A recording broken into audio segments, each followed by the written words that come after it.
അതിരാവിലെ Berlin international എയർപോർട്ടിൻ്റെ അടുത്ത് താമസിച്ചിരുന്ന ഹോട്ടലിൽ നിന്നും രാവിലെ ഒരു മോർണിംഗ് വാക്കിന് ഇറങ്ങിയതാണ്. വളരെ പ്രശാന്ത സുന്ദരമായ ഒരു പ്രദേശം. എങ്ങും വാഹനങ്ങളുടെ വലിയ തിരക്കൊന്നുമില്ല. ഏതോ ഒരു ഫുട്പാത്തിൽ കൂടെ രാവിലെ മോർണിംഗ് വാക്കിന് ഇറങ്ങിയാണ്.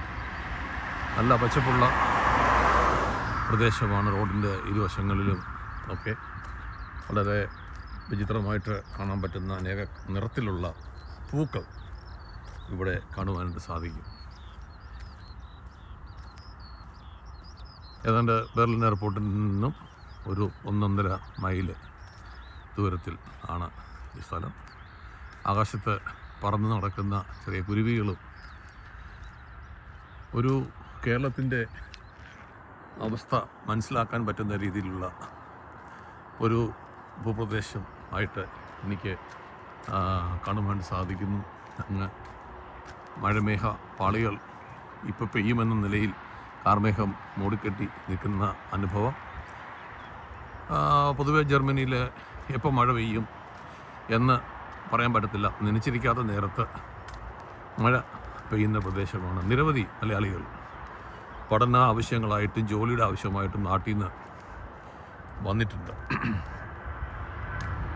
എയർപോർട്ടിൽ നിന്ന് പറന്നുയർന്ന് പോകുന്ന ഒരു ഫ്ലൈറ്റാണത്. അനേക ആൾക്കാർ ഇവിടെ ഇപ്പം തൊഴിലവസരം തേടി വരുന്നുണ്ട്, വിദ്യാഭ്യാസ ആവശ്യവുമായിട്ട് വരുന്നുണ്ട്, അങ്ങനെയുള്ള ആരാധനാ സമൂഹമായിട്ട് മാറുന്നുണ്ട്. ഇവിടെ വരുന്ന ആൾക്കാർ കൂടുതലും എന്താ പറയുക, നാട് മറക്കാൻ പറ്റാത്ത രീതിയിലുള്ള ഭൂപ്രകൃതി ഉള്ളതുകൊണ്ട് കേരളത്തിനെ ഓർമ്മിപ്പിക്കുന്ന ഭൂപ്രകൃതിയാണ്. എന്നാൽ ഒരു കാര്യം എടുത്തു പറയേണ്ടത് ഇവിടുത്തെ റോഡ് സിസ്റ്റമാണ്.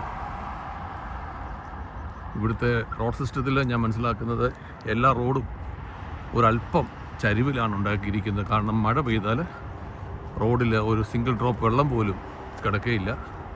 ഇവിടുത്തെ എല്ലാ റോഡുകളും അങ്ങനെയാണ് നിർമ്മിച്ചിരിക്കുന്നത്. അതുപോലെ തന്നെ ജർമ്മൻ ടെക്നോളജി വളരെ ഇമ്പ്രസീവായിട്ടുള്ള ടെക്നോളജി. അവർ ഇൻഫ്രാസ്ട്രക്ചേഴ്സൊക്കെയും വളരെ നല്ലതാണ്.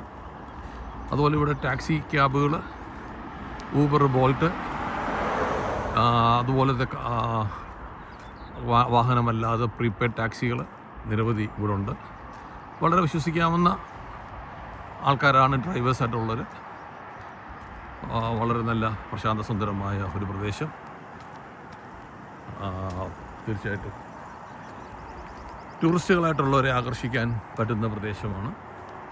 എവിടെ നോക്കിയാലും നല്ല പച്ചപ്പും മരങ്ങളും ഒക്കെ കാണുവാനായിട്ട് സാധിക്കും. ഇവിടെ തീർച്ചയായിട്ടും ഈ രാവിലെ നടക്കാൻ ഇറങ്ങിയ സമയത്ത്, ഒരു മോർണിംഗ് വാക്കിന് ഇറങ്ങിയ സമയത്ത് ഞാൻ ഒരു ചെറിയൊരു ഡിസ്ക്രിപ്ഷൻ ഇടുവാനായിട്ട് ശ്രമിച്ചതാണ്. മറ്റ് സ്ഥലങ്ങളെ അപേക്ഷിച്ച് റോഡൊക്കെ വളരെ നല്ല രാജ്യങ്ങളെ അപേക്ഷിച്ച് റോഡൊക്കെ നല്ല നീറ്റാണ്. അധികം വാഹനം പോകാത്ത വഴിയാണെങ്കിലും വാഹനം പോകുന്ന വഴികളാണെങ്കിലും ഒക്കെ വളരെ നല്ല നീറ്റാണ്. ഒരിക്കൽ കൂടെ നല്ലൊരു പ്രഭാതം നേരുന്നു. ഇത് എയർപോർട്ടിലേക്ക് ഷട്ടിലടിക്കുന്ന ബസ് സർവീസാണ്. എവറി 30 മിനിറ്റ്സ് കൂടുമ്പോൾ ബസ് എല്ലാ ഹോട്ടൽസിൻ്റെ ഫ്രണ്ടിൽ കൂടെ പാസ് ചെയ്യും ബെർലിൻ എയർപോർട്ടിനടുത്ത്. ഇത് വളരെ പഴക്കമുള്ള എന്തോ മരങ്ങളാണ്. ഈ മരങ്ങളൊക്കെയും വർഷങ്ങളുടെ പഴക്കമുണ്ട്. വെള്ളമൊക്കെ അമിതമായിട്ട് വരുമ്പം അത് റോഡിൽ നിന്ന് ഡ്രെയിൻ ചെയ്ത് ഇങ്ങനെ സ്റ്റോർ ചെയ്ത് കിടക്കുന്ന ഒരു ചതുപ്പ് പ്രദേശമായിട്ട് എനിക്ക് തോന്നുന്നു. റോഡിൽ വെച്ചുപിടിപ്പിച്ചിരിക്കുന്ന ഈ മരക്കാലുകൾ നല്ല ഒരു അനുഗ്രഹമായിട്ടുള്ളൊരു കാഴ്ചയാണ്.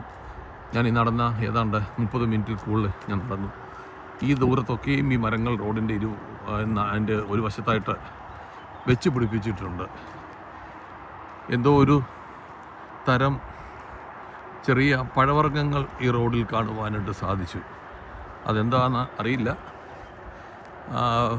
തീർച്ചയായിട്ടും മനസ്സിന് വളരെ പുതുമയേറുന്ന കുളിർമയേകുന്ന ഒരു കാഴ്ചയായിട്ട് എനിക്ക് ഫീൽ ചെയ്തു. നിങ്ങൾ ഈ വീഡിയോ ഷെയർ ചെയ്ത് കാണുക. എല്ലാവർക്കും നല്ലൊരു ശുഭദിനം നേരുന്നു. ഇതാണ് ഞാൻ പറഞ്ഞ ആ കായ എന്ന് പറഞ്ഞത്.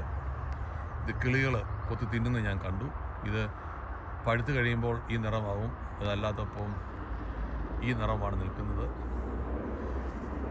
നിങ്ങൾ വീഡിയോ കഴിവതും ഷെയർ ചെയ്യുക, കാണുക. എല്ലാവർക്കും നല്ലൊരു ശുഭദിനം നേരുന്നു. രാവിലത്തെ എൻ്റെ മോർണിംഗ് വാക്ക്, ഞാൻ ഏത് സ്ഥലത്ത് പോയാലും ഒരു 3/4 മണിക്കൂർ നടക്കുന്ന ഒരു പതിവുണ്ട്. ആ പതിവിൽ തെറ്റിച്ചില്ല. ഈ കാണുന്നതിലൊരു ബിൽഡിങ്ങിലാണ് ഞാൻ താമസിക്കുന്ന ഹോട്ടൽ.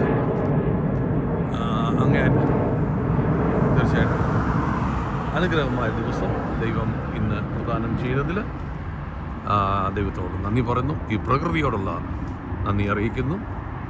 പ്രകൃതിയെ കാത്തു സൂക്ഷിപ്പാൻ എല്ലാവർക്കും സാധിക്കട്ടെ പ്രാർത്ഥിക്കുന്നു. Thank you.